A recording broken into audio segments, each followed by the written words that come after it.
Today, we're talking about something that is not just on everybody's mind, but literally in everybody's mind as well. Microplastics. A problem that is both tiny and massive at the same time. As the name suggests, microplastics are small particles, but they are everywhere. This is what made collecting them in the past so difficult. But fortunately, my guest, Nathaniel Banks, gave up his career in architecture, which was off to a stellar start at some of the most prestigious firms, and went all in on deploying a solution to microplastic pollution. We speak about how his background and how an architect lands in waste treatment plants. I'm trying to understand how his honestly brilliant mind works, what his influences are, and how he approaches finding solutions. I can understand if you're not as interested in the backstory and want to jump straight into finally hearing the solution. We start discussing that roughly 40% into the conversation around the 27-minute mark. The reason why I wanted to dive deep with Nathaniel on his background for so long is to prove that you don't have to be a marine biologist, an environmental engineer, or even an avid ocean lover to still protect the oceans, the ecosystem that is our life support, and for so many, also the most beautiful playground. So without further ado, here's Where the Ocean Meets Nathaniel Banks. Yeah, Nathaniel, it's a pleasure to have you on as a guest. Yes, it's great to be here as well, Joel. So looking forward to the conversation. Well, let's get right into it. You're an architect by training. What is your favorite building in the world? That's a difficult question. Probably, I mean, it's not really a building, but it's designed by an architect. There's the Millau Viaduct in France is a stunning piece of architecture. It's a really hyper tall bridge that goes along the Millau Gorge, and it's really spectacular because it's actually the bridge is taller than the clouds, and it's a very minimal structure, so it's almost like you're floating when you're going across it. That was designed by Norman Foster, and that's my favorite. A name that even I can recall, so that's good. And I think when looking at your story, right, this architecture thing comes up a lot. Was becoming an architect something that you had on your mind as a child? Yeah, definitely. I think for me, actually, it was stepping into, well, it's a bit stereotypical here, but stepping into the British Museum as a little kid. And there's this really beautiful, once again, also designed by Norman Foster architects, but it's a very beautiful, minimal, very spectacular structure that frames the center of the museum. And I remember going in there as a kid and just loving the space and like thinking I'd love to be able to design things, make things that make people happy, really enhance their view of the world. And it definitely, that was probably a pivot point when I was a little kid into wanting to get into designs. I love that because I think so much of what we do later in life is to some degree rooted in childhood or in the way that you're brought up. And I want to stay on that topic a little bit, even though we're jumping a bit into the future now, because I saw the video on your thesis, Plastic. And in that video, you laid out in minute detail, basically, how the LA River will transform from today into the future, how you're taking the plastic out and what happens to the plastic and with drone technologies and all that. So there was a lot of structure in there. And when I read an interview with you, you mentioned that you really enjoy the Lord of the Ring franchise, and not necessarily because of character design or the beautiful landscape or anything, but you said, and I'm quoting, I think what's interesting about it was the author's approach and persistence in constructing his universe. If based from only these two data points I had to stereotype about you, I would say that you're a very structured and visual thinker and like to bring order almost to chaos.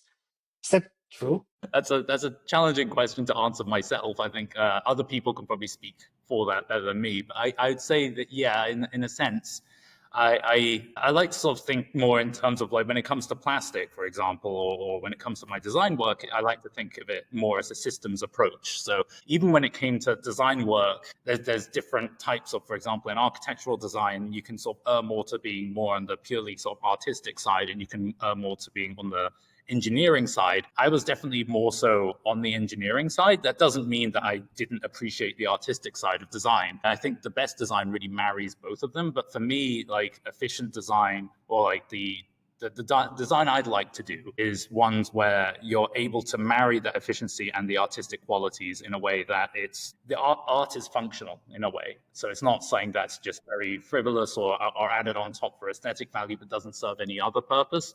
But for me, like if you design a very elegant system, it has that artistic quality too. So that's something I embody throughout all of my attempts at early design work also in all of the firms I worked in. And going forward, when I was trying to tackle plastics, it was very much of like, how can we design elegant or like very comprehensive systems to deal with the problem? And that thesis you mentioned, it's not meant to be like purely practical. It's meant to be very speculative. It's meant to be talking about like, if we were to take it to an extreme case, like we had all the money in the world, all the resources we can to really address the LA River, what kind of approach can we take to really capture plastics at all scales, recycle them at all scales, and also turn it into something that is culturally appreciated? So that was the aim of that thesis. And that really served as the bedrock for actually a lot of the work I'm doing now. Yeah, I find it fascinating because there's a lot of creativity in that, like how things can look like in the future, but there's a system to it, right? And this is something that I find very fascinating because sometimes you meet artists and they're just all over the place, and then there's structure in it. And again, I want to bring it back to earlier times in your life. It's like, what kind of child were you? You mentioned you walked into the British Museum and you were inspired. Were you this super curious kid? Were you somebody with lots of imagination, or how would you describe your younger self, and what still is in you from that time? I would say I was probably a very annoying kid growing up, but I'd say like a theme is I was, and this is something I'd say I still am, is reasonably obsessive of things. So, if I wanted to pursue something or wanted to like delve into an area of study or research, it would always be something where I'd go all in and try and understand it from multiple perspectives as holistic an approach as I can. And yeah, I mean, I'd say with design work, it was challenging for me at the beginning because my school actually didn't let me study art they just didn't let me do it to a high degree. So I had to kind of approach it more from the engineering side. I was doing a lot of mathematics, a lot of physics, a lot of things like that. But then in my own free time, trying to develop sort of more of an artistic portfolio as well to support my early design work. So it's kind of a bit of a weird case where, once again, I'm coming in more from the strict sort of scientific side, getting into trying to design things that have some form of artistic merit. So yeah, as a kid, I'd say definitely I was very, I guess in a way, maybe you were right in that I was thinking of it more in a systematic way. Even in my design work, the things I like designing are very systems-based. So if you look at the architecture I appreciate, I mentioned the Milar Viaduct and the British Museum by Norman Foster, but also the whole high-tech architecture movement that happened in the late 90s, early 2000s with groups like Richard Rogers and Renzo Piano, all of their early works. To me, they were very like influential in how I thought about design, because it's very much very hard engineering, but they've also made every single beam, every single pipe, every single duct something that's beautiful and aesthetically something you can appreciate. So that's probably the closest to sort of the type of design that I sort of learned to like really appreciate, due to in part my upbringing and my focus on the engineering side of architecture. That's interesting. Now you also work on a very chaotic problem to some degree and try to bring structure to it. And it's always a bit like when nature meets humanity, right? The chaos of nature almost, even though it's quite programmed, humans try to bring structure into it. And for me, one of those places is always the ocean. Like the ocean is, in my eyes, pure chaos. It's so hard to read, and yet we're drawn to it so much.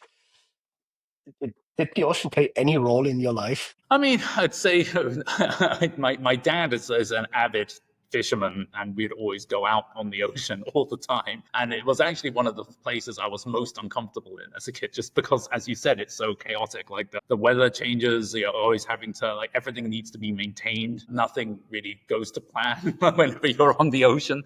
It's always something that it's very untamable. And I think to an extent, it's meant to be, like, these are things where it's kind of folly to try and assume we can control or harness it to its nth degree. But it is always an area that fascinates me, because I think it's also a place of spectacular beauty. And I also think that there is, to an extent, in nature, there's a huge amount of order within the ocean. Like the way coral reefs are structured, the way ocean life works, it's very systematic. The way things migrate and things. And we're really, I wouldn't say we're imposing order on it. If anything, we're disrupting the existing order in the ocean with a lot of human activities and a lot of human actions, like the introduction of plastic into the ocean or overfishing or damaging of coral reefs. We're not really imposing order on it. We're actually creating chaos in an already well-functioning system. I love that framing. Would you, or when I speak to people in the plastic space, right, that are working on plastic pollutions, it seems like a lot of them found their inspiration in the ocean. They love the ocean. They want to protect it. You mentioned that you're more uncomfortable in the ocean, which obviously doesn't mean that you don't appreciate it. But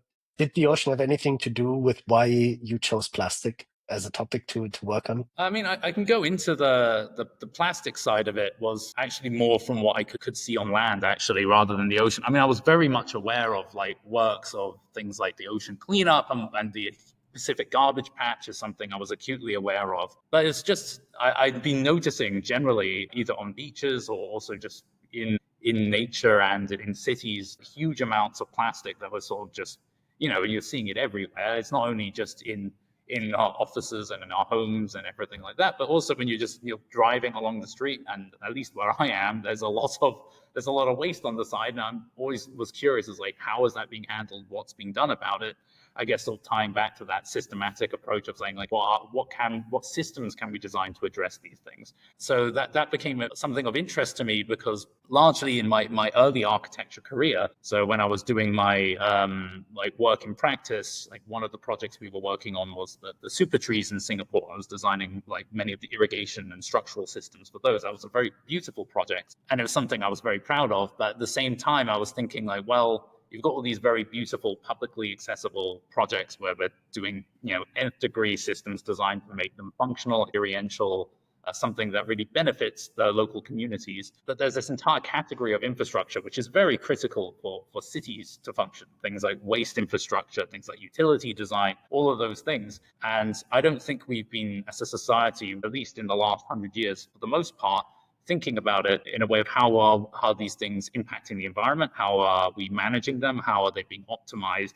Because they're not in the public consciousness and people aren't engaging with them directly. Like the average person isn't going to a water utility or a recycling plant every other day. They might go to a park, or they might go into the city center and see some beautiful buildings there, but they're not focusing on that infrastructure. So my pivot into plastic really started from thinking about, what is this hidden infrastructure like? How is it functioning now? Is it doing a good job? And if it isn't, how can we improve it? And the thing I stumbled into at the time is because I was aware of all this plastic that was ending up in the ocean and all this plastic that is littering our environment. I was like, well, clearly that's one area where there is like gaps. This is an area where it's not fully worked out. These are things that need improvement. So let's start there. So that's where the research into plastics really began. It's more from understanding the infrastructure. And then only after doing further research into that area did I sort of realize exactly like how much is getting into the ocean, how much is being mismanaged, and how much improvement there really needs to be at all scales for handling things like plastic waste. I love to listen to you talk about it, because very rarely are people coming from that angle, right? Through how do we design our cities? Like, what is it built like? What is the infrastructure in place? And now that you talked about it, even when I think about my own apartment building, it seems like nobody's really paying attention to waste. Like, obviously, we have a room where all the trash cans are stored and all that, but there are so many design flaws in that. For example, I need to open the door with a key to get into that trash room. And so many times I have both my hands full of waste. I don't know, the dog on the leash, the stroller from my baby in another arm. And then I need to drop everything to open the door just to get rid of my trash. And somehow it just like these design flaws are so broken. And even if you go down one level further, right, a trash can, I don't know why nobody ever really invented a good proper trash can that doesn't leak, where it's easily accessible, it looks good. I don't know, for me that's such an untapped potential almost. But yeah, It's very complicated as well. Like when you look into it, like most people, they have like spheres of interest, like, how much time are they willing to spend on something? And the moment you've got like a pile of waste or rubbish, you really don't want to be dealing with it for more than a few seconds. So most people are like, all right, I'm going to put this in my trash bin, or I'm going to, once the rubbish collector's picked it up, it's their problem. I don't need to think about it anymore. I'm going to go on with my life. But the problem is it really doesn't stop there. Like when you look into how waste is actually managed, it's incredibly diverse and very also political in a sense. Like there are cases where, things that are claimed to be recycled aren't, and there's also ways in which regulations are actually encouraging mismanagement of waste. One example I can think of is there are like credits that are given for if you're recycling a percentage of a supposedly recyclable item, but no one sorts perfectly. Generally, maybe in Japan they might sort perfectly, but generally around the world, people don't sort the waste perfectly. So a rubbish collector will collect like a bag of waste, and which is meant to be recycled, find out that only around 30% of what's in there is actually able to be recycled. So they have a choice. They either like recycle it and get a 30% of their total credit amount that they can get, or they can ship it to somewhere else and say like, this is 100% recyclable waste. Someone else deals with it. You've now shipped it around the world, you get your credit, but then that goes to the other part of the world. They realize it can't be recycled, and then they just dump it. So you're actually increasing the amount of waste and getting your credit. So there's all kinds of politics behind it, and there's also like flaws in how we've been designing the methods of recycling, or even designing the packaging so it can be recycled. There's so many gaps, unfortunately, that need to be thought through, but it's an area that most people don't really want to invest the time into designing these systems or regulations around it, because it's not a very sexy or very interesting space to most people. Yeah, and if it works, nobody sees it, and if it doesn't work, everybody sees it, and you're in the media and all that. So I fully understand that point. And actually, there was something that made me curious, right? You already mentioned you worked in the super trees in Singapore. I saw that you've been working with names in the architecture game that even I know, and I'm a complete amateur when it comes to it. Like, for example, you worked for Zaha Hadid, if I'm not completely wrong. And then obviously you're also a bright mind. I mean, you studied in Princeton. You have really great projects with a lot of exposure to the outside world. But at some point, you were at a crossroad, right? You could either go this stellar career in architecture, or say it's like, you know what, I'm gonna take the other route and I'm gonna start my own company. And I don't know how often I've been asked the question for that one single eureka moment when I decided that I want to start my own company. And for me, it's been a journey. Like there were a few milestones that I had to hit to get to where I am today. Was it a eureka moment for you, or was it a journey? It was a bit of both. There definitely was a eureka moment where I really wanted to do it, but there's also, reality also hits you and it turns it into a journey. So I can go through it. So the research we were doing at Princeton, just for anyone that's interested, is that plastic thesis project. So that was, you get a year to basically delve into an aspect of like how you want to apply your design skills and what you want to do with it. You get to focus on a problem, see how you can use design to solve that problem. And then most people usually do that to address things that are directly affiliated with architecture. Like I'm going to, I don't know, redesign how cemeteries work, or I'm going to redesign how public housing would be designed. In my case, at that time, I was really delving into the research already on plastic recycling. That was my whole focus at Princeton, was really about like looking into waste infrastructure specifically and trying to see how we can redesign that. So I did a year of study on that and research, produced that plastic thesis project. That's really covering about specifically focusing on the LA River, which is kind of like a superhighway for a lot of plastic items, because you get intense rainfall. There's lots of urban runoff, not very well managed sewer systems, huge rivers of plastic going right out into the ocean. And the point of that thesis is trying to say, like, look, you can establish things in the deep ocean for collecting plastics. This is sort of inspired by the stuff, the early works of the plastic cleanup. But if you want to also prevent things from getting out there in the first place, you need to create systems to really prevent these plastic superhighways from really causing these giant pileups in the ocean. Because once it's in the ocean, plastic is huge. It's like the ocean, like the Pacific garbage patch is around the size of Texas. So it's colossal. Addressing that kind of geography, it's going to be hugely challenging. So if you can find these narrow highways for plastic and start implementing systems there for it, you can really create the same, if not more, impact with far fewer resources. So the aim was like, can we collect those plastics? Then what do we do with these plastics? How can we recycle them and manage them? And the idea of that thesis was saying, look, plastics have different lifespans. They're not all uniform. You can have things like a plastic bag or a straw or a carton that really only last a few minutes of application time before they get thrown away. Or you can have things like in clothing where it lasts like maybe a couple years to a few years, depending on how quickly you swap out your clothes before they get thrown away. And then you can have things where it gets put in architecture, so in buildings. Like buildings use a huge amount of plastic. But generally, I mean, it depends where you are, but generally buildings will last for between 10 and 100 years. It's a very long-term application for plastic. So the idea is we collect all these plastics, store them as a form of architectural landfill. So you convert these mixed plastics into building blocks or very dense like systems for architectural applications. And therefore, you're turning your cities into sort of waste storage in a way that's very efficient. That was the idea of it. And we faced a lot of pushback from this idea actually within our department. The department was like, this is getting borderline, like not really architecture anymore. It's getting systems design, engineering, geoengineering. It's very loosely related to architecture, especially the stuff when we were proposing early systems for microplastic. So that was a challenge to get through. But then at the end of the year, we had a really good result because we were able to work with people from other departments. So we were like, all right, we don't have the expertise to deal with such a big problem as like the Pacific garbage patch or this large scale plastic pollution.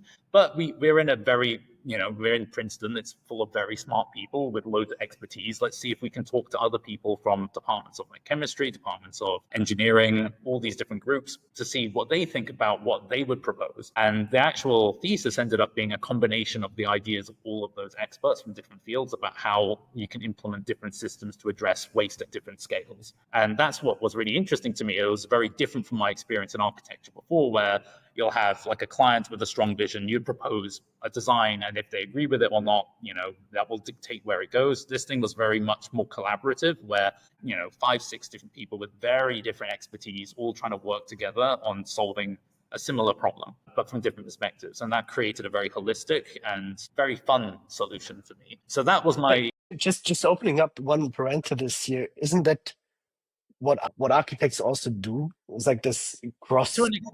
To an extent. So there's the idealized vision of what architects do, and then there's the realities. When you're in school, it's all about like you have to come up with, you're trying to solve a problem.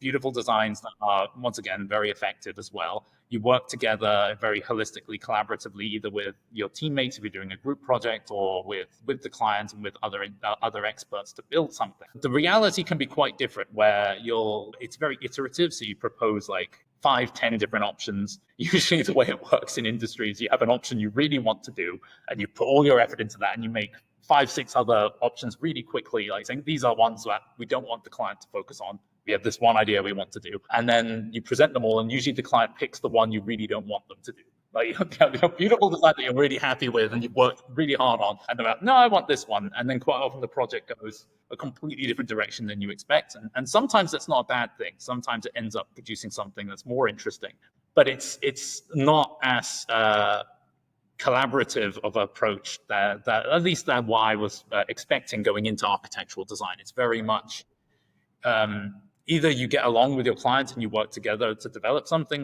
but most of the time it's kind of back and forth, like ideas being swapped, like ripped apart, changed quite often. So getting your vision across is very challenging in the architectural design field, and the very best people are able to do it, but that requires actually very different skill sets than just design. That requires very good interpersonal skills. Jumping back, so you finished the thesis or got buy-in from Princeton. Mm-hmm. What happened next? Yeah, so that was kind of the eureka moment. As we presented it, we actually ended up winning the Princeton Research Day Award, which is an award given where everyone presents their research across all departments, and we won the top prize there. So we were very happy with that, and that was my thing. This could be the start of like an actual long-term project. Like, how can we deal with Why do you think you won that? I think it resonated with a lot of people, and tying back also into like what you need to do as a designer. It's not just about creating an idea, but it's about conveying it in a way that gets people interested. Like, you're not going to get action on something unless people resonate with it, and you need to design how you represent your ideas so that people resonate with it. And I think that's what Do you think part of that people resonated to the topic was that microplastics is something that people are concerned about? I think Or what was plastic. the part that resonated? I think, well, that project focused on all aspects. So from microplastic through large plastics. I think like microplastic is the hardest one. I think now it's changing quite dramatically in the last couple of years. But at the time, most people were just very concerned with plastic waste. Like, everyone can see in their life, like if you look around your room, there's going to probably be a lot of plastic in it. So I think everyone's like, what is happening with all this stuff? This is clearly more than what most of our infrastructure is designed to handle. So there was a lot of concern about it, and people can relate to it, whether they're a scientist or whether they're just someone working in consulting or whatever kind of job or whatever kind of profession you have. No matter what background you have, everyone's aware that plastics are everywhere. And I think a lot of people have an underlying concern with what's happening with all that waste, because most people don't even know what's happening with it. They throw it away and they're like, well, it's gone. But now people are starting to question, where is it going and what is actually being done with it? So I think that resonated quite strongly when we're like saying, look, there are gaps in infrastructure, but we need to propose new solutions for that. And I think people found that to be a very compelling and almost like a romantic approach to addressing it. I mean, in the end, we're all just humans, and were some of these arguments also what drew you to plastic in the end? Yeah, you mean by arguments? What do you mean in this case? Yeah. Like this, it's on our minds. We can see it every day. We know that it's a problem. Was it annoyance? Was it curiosity? Was it? It was a bit of both. So it started off like very much where I was like, well, I can see there's plastic everywhere, and I'm seeing also an increase in plastic waste throughout my life in the environment and in cities. I was like, what is being done about it? And then It must be so painful for a designer. yeah, Like it the is. system that is there is so wasteful. It Yeah, must exactly. hurt your feelings almost. You want to solve that problem. So you look into it. I got very frustrated when seeing when you look into recycling plants and find out the reality of like how much of what you're sending off to recycling is actually being recycled, because it can be very demoralizing. Like, I spend quite a bit of time organizing all my different plastics into different bins. And then I find out that they go to a facility, and in some cases, just because of where I'm living, they don't have the capacity to recycle the way the packaging says, and then they just throw it away anyway. So I'm like, what am I even organizing it for? So it's like those are big. That got me very kind of frustrated about like how badly a lot of the infrastructure is being designed for recycling, and that kind of got me hooked on trying to address that. And I think that is a perfect segue to dive a bit deeper into your solution. And I'm personally very happy that you felt that frustration, that you started working on the topic, because after we first met, I was telling so many people about your solution, because it really, truly gives me hope that we can fix the microplastic problem. Basically, the way that I understand it is, during your research, you figured that there are systems for large plastic cleanup and for plastic collection, or that, but basically nothing existed for microplastics under 1 millimeter. Can you paint a picture of scale for our listeners of the problem? Like, how many microplastic particles are we talking about? Why should people care about something that they can't even see? Yeah, I mean, that's one of the biggest challenges with microplastic, is the most of them you can't see. So a lot of people, you can see a pile of rubbish on the street, but you're not going to see most microplastics. So most people don't. Once again, out of sight, out of mind. The scale of microplastic pollution is really large, and I think that also is compounded by the way that they work. So just so you're clear, microplastics are any plastic particle smaller than 5 millimeters in size down to the micron. This can be things you can see, but the vast majority are below 1 millimeter. And when you get below 1 millimeter, they become hard to see and then ultimately invisible to the naked eye. And the reason that's a problem is that every larger plastic item can break down into thousands of these smaller microplastics. They get smaller, break down into thousands of even smaller pieces. And every time they get smaller, it's becoming exponentially harder to collect them. So once they get into something like the ocean or into the air or the soil, it becomes almost impossible to extract them. And another problem with microplastics is that as they get smaller, they degrade. So these things are breaking down. They're also being exposed to a lot of sunlight. Most plastics are not UV stable, so it actually starts to sort of loosely break them down. That doesn't mean they biodegrade, but what it means is that a lot of the additives in the plastics, so these things can be like flame retardants, coloring agents, things to give your plastic that nice color you want or the properties you want, they start leaching out of the plastic itself and into the surrounding environment that they're in. So that can be very dangerous because many of these additives are carcinogenic, many of them are neurotoxic, many are endocrine disrupting. And if you've got nanoplastics or micro or nanoplastics in your water, for example, and you ingest it, these smaller ones can actually make their way out of your digestive system and into your bodily tissues. And when they're that small, they're very unstable and they're going to be leaching out more and more of their chemical additives. So from our standpoint, it's not just an environmental issue anymore. It's becoming also a health issue to both aquatic wildlife, also human health. So these are things that I think are quite alarming because people, once again, they don't even know that they're there. But in every bit of water you're consuming, also, I work a lot around 3D printers because I do a lot of prototyping work.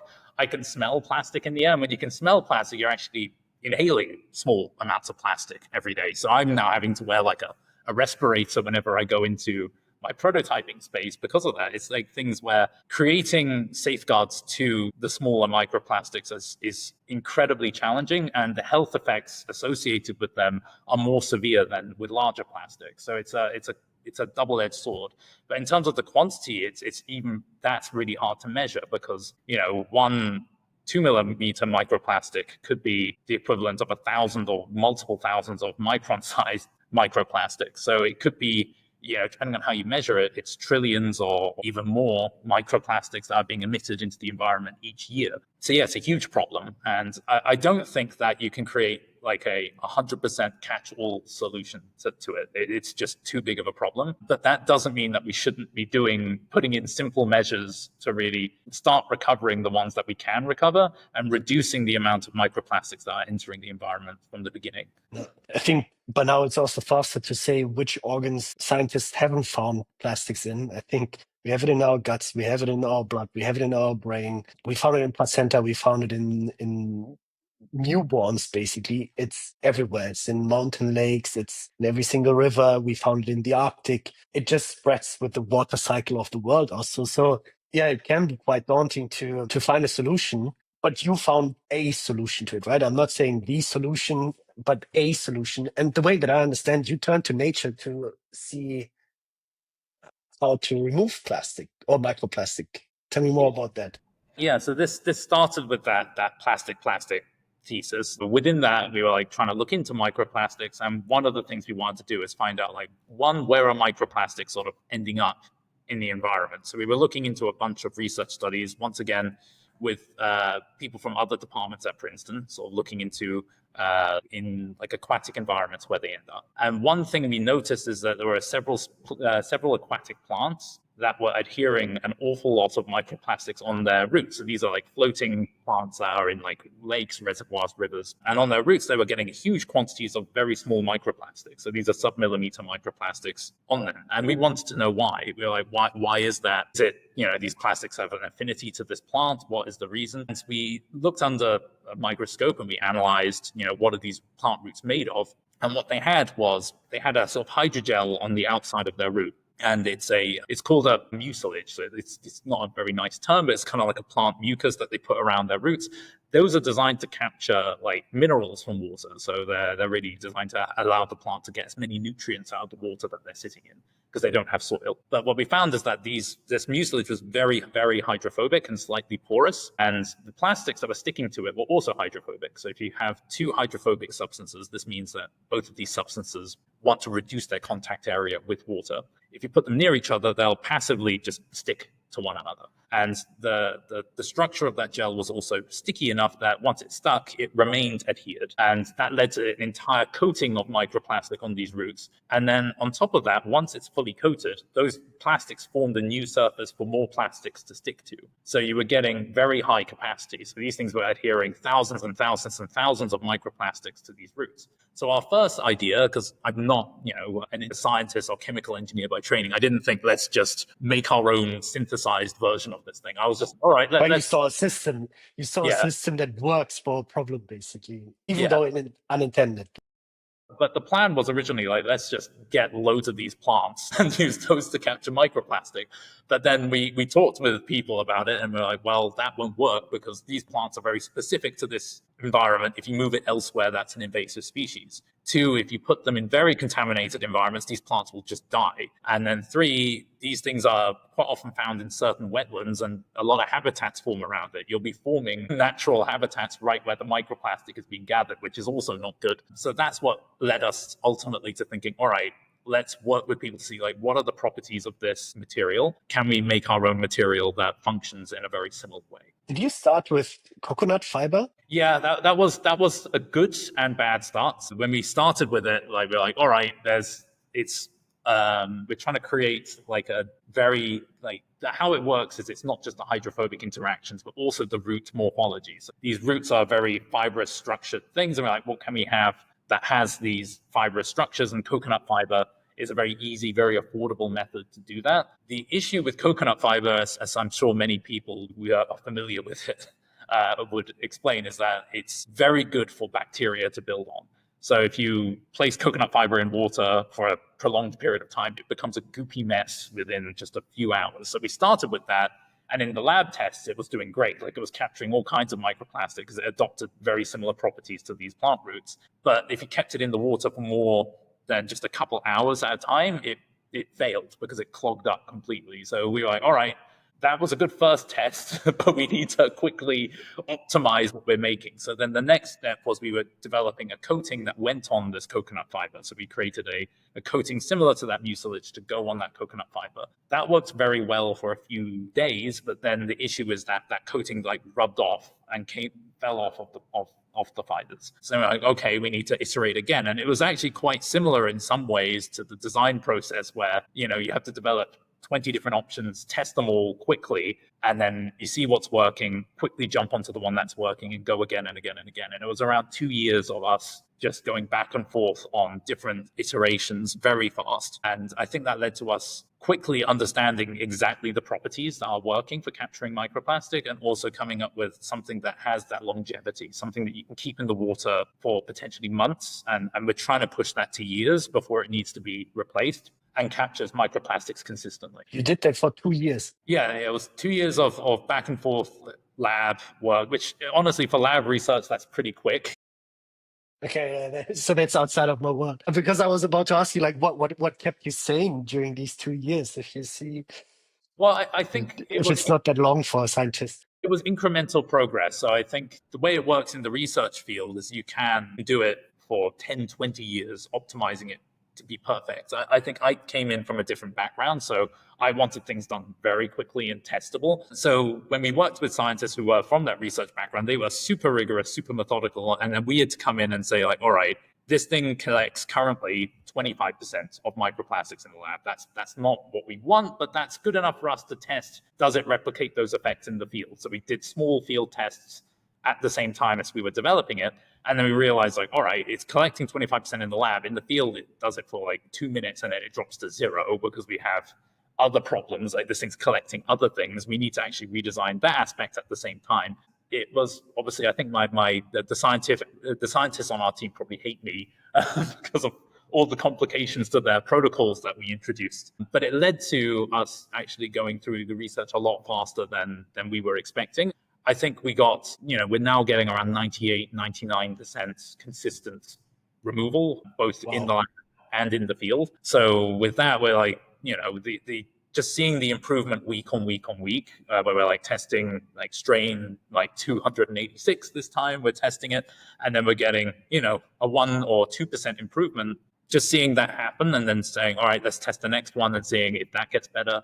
we generally saw, on average, incremental improvements every single time. There were a couple times where it dipped, but then we identified the reason why it dipped, and then we were able to amend that. So that kept me sane, is seeing the improvement. If we were seeing no improvement for 2 years, I think I would have just given up, to be honest. Yeah. But kudos to you. That's fantastic. Maybe we change perspective for a while, and let's assume that I'm a microplastic particle. I'm dotting down a water body, and I hit today's technology that you developed. What is happening? Yeah, so as I mentioned, it's got a couple properties to it. So the way it captures plastic is through hydrophobic interactions, also hydrostatic interactions, and physical entanglement. So it's basically, what will happen is, if you're a little plastic, you're going down in a water stream, you suddenly meet this very dense mat of fibers that we've engineered. These things will just get close to it, and as it gets close, it will passively just zip and stick, and it will remain stuck because it's got, on a molecular level, it's got like these little pockets and holes that it gets stuck onto. That binds it to the surface. And as you get more and more plastics doing that, that creates a coating of plastic on the surface of that route. And then more plastics adhere to that new surface. And then what happens is, after a prolonged period of time, eventually this thing saturates. Once it's reached saturation, we can take it out of the water, and we have a cleaning device that we've developed that is basically like a bathtub, which we agitate. We basically shake this dense mat of fibers in very aggressively. And we found that by just shaking it in that water very aggressively, all those plastics fall right back off into a concentrated water bath. We then dry out that water bath, and then you get basically a very concentrated mat of plastic. And the cool thing is, you can then reuse the filter. So you can take the media out at the end of that wash process, reuse it, and do the whole process again. So it's unique in that, one, the actual filter process uses no electricity. It's entirely passive. It's just that physical, like, material properties that attract it. And two, we're actually not just filtering out these plastics, but we're recovering. Like, if you look at things like reverse osmosis or most ultrafiltration techniques, the way they work is, you're forcing the water through either a membrane or a media quite aggressively. So you need to aggressively pump it into it. In this case, the plastic will get stuck in the media, and then eventually it gets backwashed. So they reverse the flow of the water with a pump. Everything that is in that media gets pushed back out, but then goes back into the source water. So it's not actually being recovered. So you're not really actually removing the plastic from the environment, but you're providing safe water on one side. So what we're trying to do is actually recover these plastics, remove them from the environment entirely. And that, to me, I think, is actually the first time we're really applying filtration systems, not just to make our drinking water safe, but to also improve the environments with. It's fantastic. I love that so much. So it's a bad day to be a microplastic particle if I hate your technology. I hope so. I mean, there are limits, obviously. So I think you can't, like, our system, it works in a very odd way, in that it works kind of backwards from a regular filter, because the thing that limits whether our filter can catch plastic is size, but it's actually the bigger particles that are the problem. So if you get a big one, it'll stick, but the mass of it is so big that it might come off the filter. As it gets smaller, they stick stronger. Actually, the smaller the microplastic goes, the better our filter works. But we need to have collaborators to deal with other microplastics that are a bit larger than that, the ones we can capture. So ones in that millimeter range, or in the 2 millimeter to 5 millimeter range, we need solutions like that. So I think the way I'm seeing it is, we're seeing there's a few companies popping up that are trying to deal with microplastics. Most of them are dealing with these larger ones. With us dealing with these smaller ones together with them, we can actually come up with a solution that deals with it at all sizes of plastic. And there's also other limitations, like, where can we deploy our filters? We're still trying to solve for that. So in saltwater, the systems generally biofoul a lot faster, so it's a lot harder to deploy our systems in areas like the ocean. We're trying to work out solutions to that. Also in other environments where there's a lot of other sediment. So if you're in like a very polluted river, or one that just has lots of soil and silt in it, that can clog up our filter. So we're trying to design ways around that, but it's a challenge. So there are limits currently on what we can do. I think you've proven before that you can overcome a lot of obstacles to get your technology live. So I trust that you will find solutions. But just for me to understand in more detail, you mentioned I will be stuck to a root, basically, but I think root not in the biological way, but in the way that how it's designed. What is the material? Obviously, there's going to be IP to that, but there is IP to that. So I can't go into it in too much depth. But the base of it, what we've developed, is a a very hydrophobic silicon. So it's a silicon fiber that we've developed. And the type we've used is very stable. So it's one that doesn't UV degrade. So it's not like a plastic in that you will, over time, this thing will get to that nano size. But we are very concerned about, obviously, if you're adding in like a silicon fiber into water, over time, just from friction, bits might chip off. So what we're doing in our early tests is that we're deploying them and we're taking samples of every single filter that we put in, these sort of dense fibers, and we're taking them to our lab, analyzing them under a microscope to analyze, are these things showing signs of degradation or fragmentation? And if they show any signs of that, we take them out of the water and they're fully recyclable. So these things are designed to be converted into silicon oil and then be reconstituted into new fibers. So we can continually recycle these ones, but only through specialized facilities we're partnering with. So with that, we're trying to be as responsible as we can. And I think so far we've seen very minimal to no signs of degradation. So these things are very tough, durable, stable. We've been deploying our current pilot for around 6 months continuously, and we've seen almost no signs of degradation. Because I saw that you cooperated with Sam Bentley the other day, who's fantastic, and uh, his channel gives me so much hope. And then typically going into the comments also gives me so much hope because people are quite positive there. There were a few comments that stood out, and I'm quoting here. It's the sewage of social media.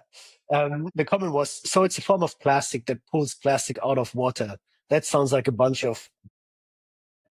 This is your chance to correct that statement. Yeah, I mean, I think it's very different from that. So on a chemical structure, it's different. It is synthetic, so it is something that we have to produce. But the quantity we're producing for the amount of water we're filtering it's tiny. So for example, like the total amount used in our industrial scale pilot is around 100 kilos of it is what we used, and that's filtering around 20 million gallons of water per day. So that equates to around 150,000 meter cubed of water per day that we're filtering with that. So over the years, we're capturing vastly more plastic than we're using a synthetic material to once again remove it. And we are also designing it in a way that is once again fully recyclable, and it's in a very concentrated location. So at the end of life, we actually estimate these filters can be used for around 2 years before they need to be replaced, but we're doing tests and we're replacing them every 6 months currently just to be safe. And we're doing it through a very controlled facilities. The way we're doing it is trying to be as minimally resource intensive, so using as little material as possible to collect as much as we can. And we're also doing it in a way that is carefully managed. And this is something we have to be very careful about because, you don't want any misinformation or people to make claims that this thing is going to do more harm to the environment than it does good. So on our end, we have to be incredibly diligent about like measuring it, making sure we know precisely how safe it is, what kind of material we're using, and just so that people understand this is a food safe silicon. So it'll be as stable, if not more stable than what you're using if you're using any silicon cookware. Yeah, and I think that's something that people need to know. There's a difference between plastic and silicon. Yes. And you even monitor how much of that silicon you're losing, and it seems like not a lot. And then I mean, at the moment, it's been pretty much zero. Like we've maybe around 0.2 grams across the whole array over 6 months has been like shed. And that's just due to, it might hit into a twig or something at the outflow, and that will like cause one to go off. But at the scale of what we're collecting, that's. Yeah, so I think that comment is debunked. Before you get aggressive on social media, just ask people and they can tell you what's happening. Exactly. So thanks a lot for that. And you mentioned that these systems are deployed in very concentrated areas, right? What is a safe place for me to swim as a microplastic particle that I don't hit your root system? And where do I swim if I want to be caught, if I want to have that experience of? So it's quite interesting. So the way we're doing it, the way we're deploying our systems is we have a lab, so we can actually quantify like where are microplastics. So we have a lab based in Princeton. We're actually just moving now to a new fully state-of-the-art lab that we're just building out ourselves now. And we collect water samples from everywhere so we can understand where are microplastics first. We don't want to deploy one of these systems in an area which has perfectly clean water. You want to do it in the areas that are very contaminated. And it's a bit paradoxical because water treatment is an area where we're seeing lots of microplastics, but it's also an area where existing systems are doing actually a fairly good job. So what happens with water treatment is they collect all these different streams of water into one place. So you're going to have a lot of microplastic ending up there. So they're going to have high concentrations. But they are using traditional sedimentation processes, traditional systems that are able to remove over 90% of what's actually in that water. But there's still that remaining 10% that's far higher in concentration on average than you will find in another water body. So what we're doing in this case is we're deploying at the end of a lot of these treatment facilities to capture anything they're missing. And we're trying to actually develop the technology further so we can deploy it upstream of the facility to capture larger quantities, because once again, traditional filtration processes don't actually remove it from the environment per se. They just transfer it to a different part of the environment. We want to see if we can separate it. So if we can deploy earlier, that's even better. So that's one thing we're experimenting with. As a microplastic, in terms of what I'd say is a safe environment, it really depends on what country you're in, because every country has very different infrastructure with different levels of scrutiny on how they're handling microplastics. Our company is based in the US. We're in the East Coast, so right next to New York. And what we have in New York and New Jersey is a lot of these combined sewer overflows that are not properly managed. So if you're like a bit of surface runoff, like a small bit of plastic that's in the street or anything, it goes down a storm drain. And there's very little out there currently really to deal with it for stormwater. And so and I think that's somewhat universal. I think in most sewer systems, you're not going to have like the most intensive filtration systems put in. So if you're a microplastic and you're trying to get out into the ocean, that's the easiest way to do it. If you're going through a centralized water treatment facility, you're pretty likely to be captured, but there's still a chance you can get out. So in our long run, we want to see, can we also deploy these systems for sewers? And we are in talks with several companies for creating smaller systems specifically for storm drains. So that way you can really remove microplastics closer to the source. Another thing that we're finding a lot of microplastics being shed out of are from laundromats. So if you're going from like your washing machine in your house or to a commercial laundromat, historically, there haven't been any systems really designed to capture microplastics there. Fortunately, there are technologies now coming out that are specifically focused on removing fibers from that. No Matter is one of them, and they're doing a really good job on that front. There's several others as well. And I think if you can address it from these multiple points, like we're really dealing with it at that municipal treatment scale or that larger scale water treatment facilities, potentially in stormwater drains, and you've got other companies working on the laundromats and textile side heavily, we can really see if we can basically make barriers for microplastic in a very distributed way. So decentralized, not in one specific location necessarily. Yeah. I think it's a decentralized problem at this point. It's not like the most centralized way of treating it is through the water treatment facilities, but they're the only places emitting it. So you need to come up with decentralized solutions to deal with the decentralized problem. So today I'm a microplastic particle and I want to get to the ocean. So I take the sewage system.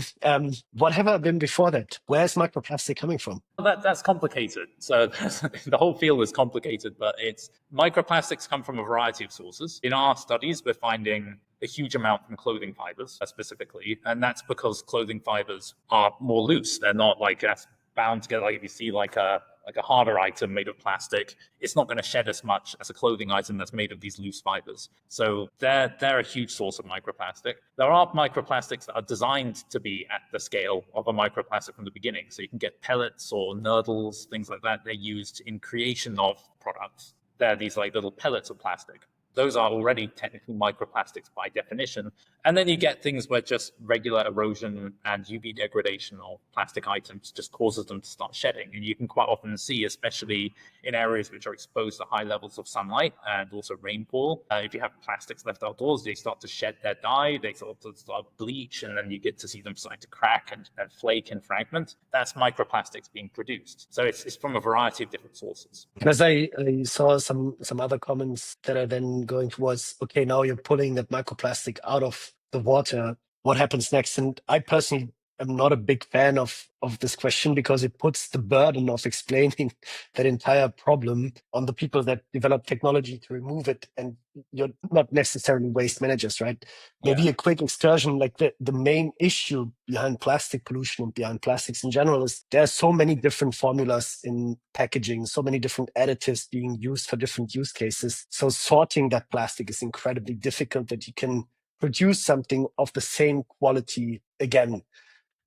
And this counts for microplastic already. Now you're working with microplastics, right? And in your filter, you might have a piece of a tire, you might have a textile fiber, you might have the degraded bumper of a taxi or whatever. All different kinds of polymers, super degraded in quality. Is there anything that can still be done? It's yeah, that's a very challenging question. So there is, but it's an emerging field. So so firstly, it's very challenging, as you said, to deal with it because they're mixed types. So you're not getting just like uniform, like you're not getting like polypropylene, polystyrene in very pure forms that you can reuse. These things are going to be mixed. You're also going to be collecting things that aren't plastic a little bit on the filter. So the filter will also collect like occasionally bits of sediment or other things that will be acting as an impurity. And lastly, as you said, these things are very degraded, so they're not stable. And so if you recycle an unstable plastic, it's going to degrade faster when you create the new item. So you've got mixed, degraded, and impure plastic that you're getting. And virtually impossible to sort, right? Virtually impossible to sort, yeah, because it's so small. So there's very limited options. So there's a couple of ways we're exploring at the moment. So the best thing we've seen is not necessarily to do traditional recycling into another plastic product, but to see if we convert these plastics into other chemicals that we can start using. So there's a whole field of enzymatic conversion. So this is using microbes or enzymes to essentially eat these smaller plastics and then produce different chemicals. So one we've been working with, they're trying to convert all types of plastics into carotene. And carotene is very useful as a chemical feedstock for things in the pharmaceutical industry. So that's the best way we can recycle it, is using these sort of enzymatic methods. The challenge is this is an emerging field. So there's very little that we've seen that can like do mixed plastics. There are some that are like, oh, we can convert polypropylene really well with a really good rate, a conversion rate, else we really struggle with. We've also had cases where the contact time is very long. So to convert like a gram of microplastics might take 2 weeks, which is very, very long. And that's not practical or scalable. But the way we're also seeing it is this is nascent research that's kind of being held back because we haven't been collecting microplastics. So they've been testing on perfect plastics in a lab and getting great results. And no one has been giving them real world, heavily degraded mixed microplastics because no one's been collecting it. Now we're collecting it. We're supplying a lot of these microplastics to these labs and they're getting those sad results, but just similarly to how we were getting very low collection rates when we were developing our filter initially. And by being a supplier to these research labs with real world degraded plastics, we actually think we can advance it to the point that they can start getting meaningful, scalable results with that technology in the future. And I know there are several companies that are working on it. I'm not in touch with them, but I'm familiar with Breaking. They're a spin out of Colossal Bio. They're trying to come up with an enzyme that can do every single plastic at the same time. So there's definitely different, and there's several others, I think like Bloom Bio, a couple others are all about converting microplastics into other chemicals. And I think that's the future. Once we start collecting it at scale, we need to know what to do with it. And those companies will be the ones that will be key partners to actually create that circular system. Yeah. Um, Talking about scale, what are your plans? How you already mentioned that you're looking at sewage systems. I also read in one of the articles you are, I think, deployed in close to Atlantic City. Is that correct? Yeah. In one of the and that you collected more than 500 million microplastic particles. What is that in weight, roughly? In weight, it's not too dramatic in terms of weight. So in terms of what we're collecting, it's close to around half a kilo of microplastics per week is what we're collecting at the moment. So it's around 500 grams. But that's, once again, it's super dense. Yeah. I find that to be quite insane. Well, yeah, it's interesting because it's like, this is once again at the end of treatment. So they've already should have removed most of it. We're capturing what's left. And then secondly, like these are absolutely tiny, like these are particles. So these are things that are around the micron in size per particle. And to get to something. Does it feel like sand if you have it in a bucket or like? It's a mix. So we get bigger ones and smaller ones, but like the bigger ones you can see are sort of fibers. The rest is like a very fine, usually like a gray mush is what we're getting because it's like mixed colors. Most of them have actually lost their color as well because they're so degraded. There's like this gray mush that we're collecting and it's pretty disgusting stuff. But it's the quantity at this scale isn't like too massive. But remember, this is also only one facility that we're dealing with. So if you're getting hundreds of facilities, then you'll be getting hundreds of times that amount supposedly collected. So it can quite quickly scale. And that's where we're trying to sort of see, like, we need to develop systems for handling this waste, because it's small and easy to manage with one facility. But if you're trying to treat 100, then you've got a whole other scale of a problem that you need to deal with. Yeah. I mean, especially given how tiny that stuff is, right? And how easy it is for it to pass through our bodies. It's so crucial that we get it out of the water. So your plan is to talk to more water treatment plants and to It's actually a bit different now. The issue on well, many issues with microplastic, but the issue we're facing in terms of scalability is actually regulatory. So with a utility, we were very fortunate with our first pilot to get a utility to agree to it, because it's not regulated yet.